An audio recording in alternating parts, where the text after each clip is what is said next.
Take a look at this news. Greater Than Games, a successful board game publisher, had to shut down operations after the initial tariffs on Chinese imports made their products unsellable overnight. Even sellers who moved sourcing to Vietnam or India are still getting hit. So how are those thousands of e-commerce brands still thriving? In this video, I'll show you 5 strategic moves that real brands are using right now to survive the extreme pressure of tariffs. Let's get ahead. But first, let's step back. Tariffs aren't a new challenge. US businesses have been dealing with them since Trump's first term. Back then, most of the pressure was focused on imports from China. But now, they're back in full force, and this time, China, Vietnam, India, and even parts of Europe are getting hit. Since 2018, US imports have absorbed over $180 billion in tariffs. And for e-commerce sellers, these charges aren't just line items on a balance sheet, they are hidden taxes baked into your inventory. If you're importing, your cost per unit could spike 10 to 25% overnight. That means slimmer margins, tougher pricing decisions, and less room for error. This shift rewrites the rules of profitability. What worked yesterday might not be dragging your margins down. Tariffs may be policy on paper, but for e-commerce sellers, they're direct hit to profitability. And for some brands, that hit is absolutely crushing. Take it from Alexej, co-founder of Heroes, an e-commerce aggregator that raised $200 million to acquire Amazon brands. He shared what happened when Trump-era tariffs hit one of their top-performing baby product lines. Now, they were importing 2 to 3 containers a month from China, valued at around $145,000 each. Before the tariff hikes, duties on a container were about $22,000. After the changes, duties jumped to $245,000 per container. That's an extra $500,000 to $700,000 per month just in tariffs. That one change turned a profitable business into a loss maker overnight. For aggregators already gasping for air in a crowded market, it was the final nail in the coffin. In his words, there is no business in the world that can absorb these kinds of shocks. We're here to create affordable products for parents, not to rob them of more of their money. This is the kind of pressure sellers are facing, and exactly why the strategies in this video matter. Strategy number 1. It starts with your supplier. When tariffs go up, your first move should be to talk to your supplier. You don't have to fight them. You just need to be clear about the situation. If they want to keep doing business with you, they will listen. Suppliers know you only keep ordering if your business stays profitable. And especially in places like China, where land and labor are more affordable, they often have room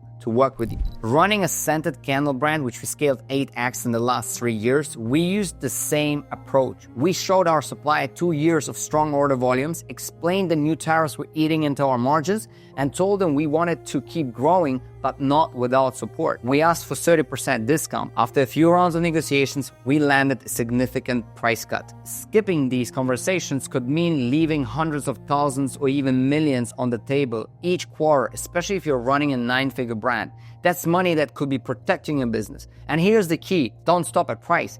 Negotiate smarter payment terms. Instead of paying up front, ask for net 30, net 60, or even net 180. That gives you more cash flow flexibility, especially in high volume seasons. You can also ask about storage. Some suppliers will hold your inventory for a few extra weeks before shipping, helping you avoid early US warehousing fees, particularly useful if you're working with 3PLs. And what matters most is how you ask. Be honest, stay transparent, and match their tone. That's how you keep the conversation smooth and reach a win-win outcome. If that's something you haven't heard yet, it's a good time to start. Now let's move to strategy number 2. Now, the time to be ruthless with your catalog. Tariffs have made it clear that not every product deserves to stay. The fastest way to protect your margins is to focus on what still works and let go of what doesn't. Start by building a simple spreadsheet, or if you're using a tool like Sellerboard, you can instantly see profit margins at this SKU level. That makes it easier to spot what's working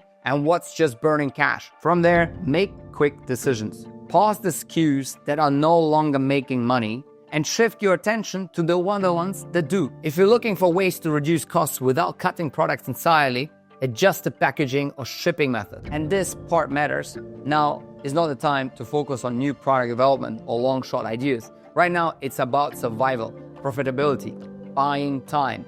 If a product isn't profitable today, don't reorder it. Be disciplined. Save your experimental launches for later, when tariffs ease and margins widen again. Keep too many weak products in your mix and they'll bleed your business dry before you even notice. These changes won't affect the customer experience, but they can improve your margins behind the scenes. Before moving forward, if you found this breakdown helpful, make sure to like the video, subscribe for more e-commerce strategies, and drop a comment below if you have any questions. Onwards to our third strategy, which is marketing.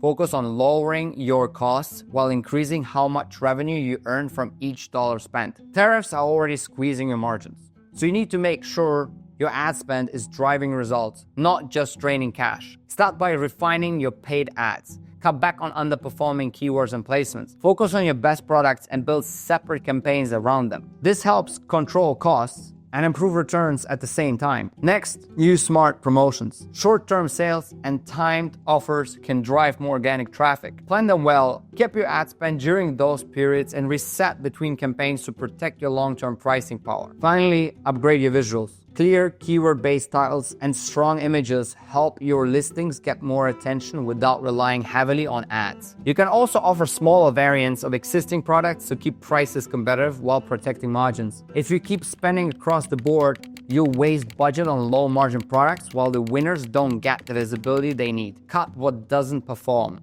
Double down on what does. That's how you make your marketing more efficient and keep your profits intact. Next up, you need to learn how to adjust your pricing without losing your edge. Raising prices might seem like the fastest fix, but it's risky. Do it too fast or too high, and you could lose more revenue than you save.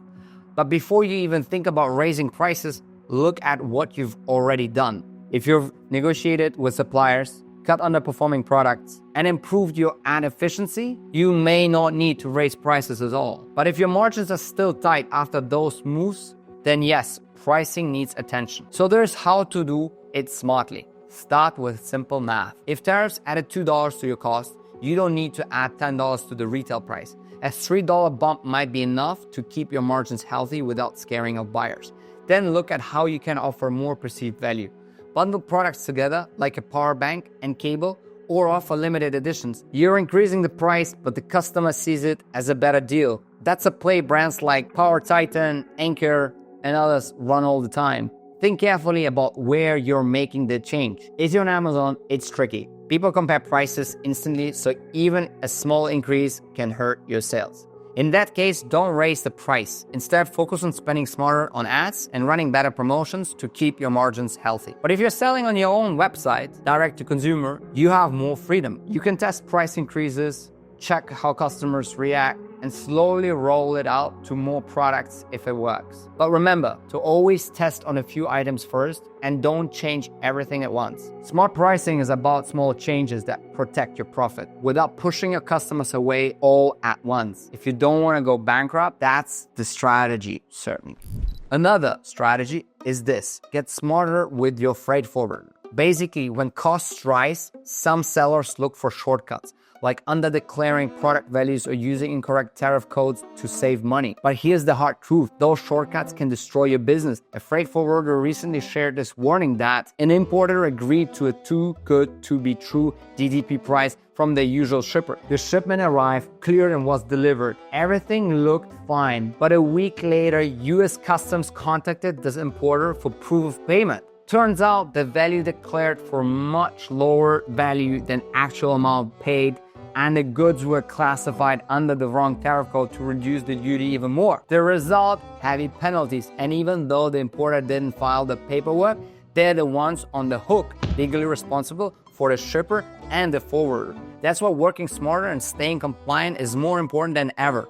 Partner with a reputable freight forwarder who can help you route shipments more efficiently, reduce lead times, and store inventory closer to your target markets. You can also negotiate shipping rates, request flexible payment terms, and explore multi-country warehousing to avoid high tariff regions altogether. And unlike 3PLs, focus just on delivery. A smart freight partner supports you with the custom documents that keep everything clean and legal. You should always be trying your best to stay out of any sort of risk. So wrapping things up, tariffs aren't going anywhere, but that doesn't mean you can't adapt. These 5 strategies are already working for real sellers. Pick one, try it this week, and build from there. Want to be informed on the best ways to deal with tariffs and increase profitability?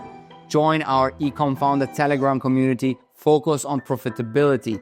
The link is below.